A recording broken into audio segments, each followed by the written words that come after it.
Bulletin की शुरुआत करते हैं बड़ी खबर के साथ। और बड़ी खबर आपको बताते चले, मानसून इजलास से पहले मणिपुर में खवातीन के साथ हुई हैवानियत पर पीएम ने बड़ा बयान दिया है। पीएम मोदी ने कहा कि मणिपुर की जो वाकया सामने आया है वो किसी भी समाज के लिए शर्मसार करने वाला है।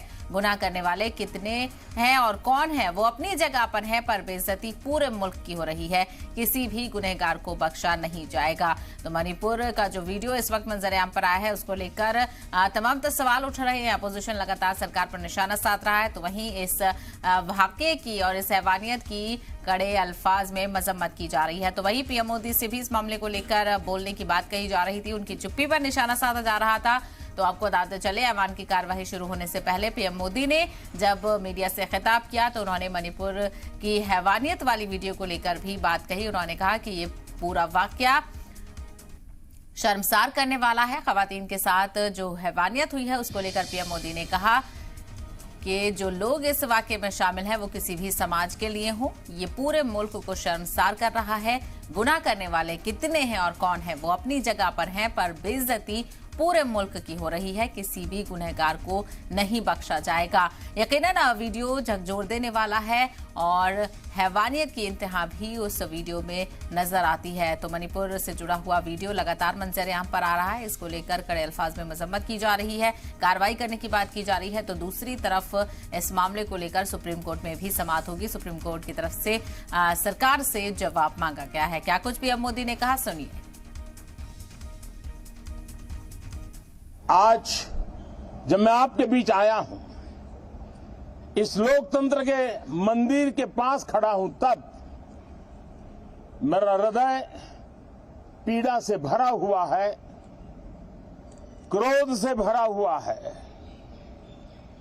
मणिपुर की जो घटना सामने आई है, किसी भी सभ्य समाज के लिए ये शर्मसार करने वाली घटना है।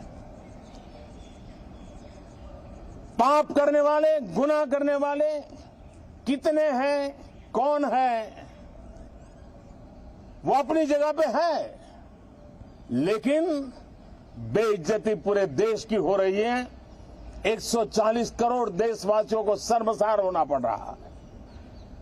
मैं सभी मुख्यमंत्रियों से आग्रह करता हूं कि वे अपने राज्य में कानून व्यवस्था को और मजबूत करें, खास करके हमारी माताओं बहनों की रक्षा के लिए कठोर से कठोर कदम उठाएं। घटना चाहे राजस्थान की हो, घटना चाहे छत्तीसगढ़ की हो, घटना चाहे मणिपुर की हो, इस देश में, हिंदुस्तान के किसी भी कोने में, किसी भी की राज्य सरकार में राजनीतिक वाद विवाद से ऊपर उठ करके कानून व्यवस्था का महात्म्य, नारी का सम्मान, और मैं देशवासियों को विश्वास दिलाना चाहता हूं, किसी भी गुनहगार को बख्शा नहीं जाएगा। कानून अपनी पूरी शक्ति से, पूरी सख्ती से एक के बाद एक कदम उठाएगा। मणिपुर की इन बेटियों के साथ जो हुआ है, इसको कभी माफ नहीं किया जा सकता है।